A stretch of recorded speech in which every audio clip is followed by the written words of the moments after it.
மக்களே நீங்கள் இப்போ பார்த்துட்டு இருக்க ஃபோன் பார்த்தீங்கன்னா ஐஃபோன் 16 ப்ரோ மேக்ஸுங்க. இது என்னோடய ஃபோன் தான்.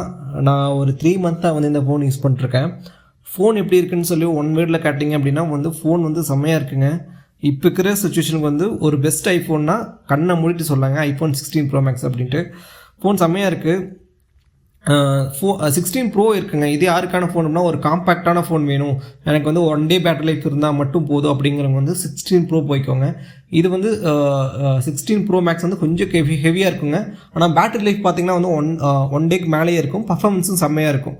இந்த மாதிரி கேஸ்க்கு இந்த மாதிரி வேணும் அப்படிங்கிறது வந்து 16 ப்ரோ மேக்ஸ் போய்க்கோங்க.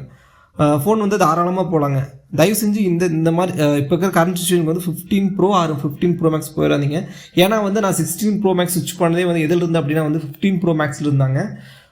அதில் பார்த்தீங்க அப்படின்னா என்னென்ன இஷ்யூ இருக்குது அப்படின்னா வந்து ஹீட்டிங் இஷ்யூ நிறையா இருந்துச்சுங்க. எனக்கு வந்து ஹீட்டிங் நிறையா ஃபீல் பண்ண முடிஞ்சு. அதுக்கப்புறம் வந்து பேட்டரி வந்து சீக்கிரம் ட்ரைன் ஆகும். அதுக்கப்புறம் பார்த்தீங்க அப்படின்னா வந்து நெட்வொர்க் இஷ்யூ நிறையா இருந்துச்சுங்க. ஃபோன் வந்து கையிலேயே இருக்கும், யாராச்சும் கால் பண்ணியிருப்பாங்க, ஆனால் வந்து இது ரிங் ஆன மாதிரியே காட்டாது. இந்த மாதிரி இஷ்யூலாம் இருந்துச்சு. இந்த மாதிரி இஷ்யூலாம் வந்து 16 ப்ரோ மேக்ஸில் இல்லையா அப்படின்னு கேட்டேன்னா இந்த மாதிரி பெரிய இஷ்யூ எதுவுமே இல்லைங்க. அப்பப்போ ஏதாச்சும் சாஃப்ட்வேர் கிளிச் இருக்கும், அதுவுமே வந்து அப்டேட்டில் சரி பண்ணிடுவாங்க. நீங்கள் தாராளமாக போகிறோன்னா வந்து 16 ப்ரோ மேக்ஸ் போகலாங்க. இப்போ வந்து 17 சீரிஸ் லைனப்பில் இருக்கங்காட்டி உங்களுக்கு வந்து பெஸ்ட் ஆஃபர் வந்து 16 ப்ரோ மேக்ஸ் கிடைக்கும். தாராளமாக போகலாங்க. இதோட இன்டெப்த் ரிவ்யூ வேணால் சொல்லுங்கள், போட்டுவிட்ருவோம்.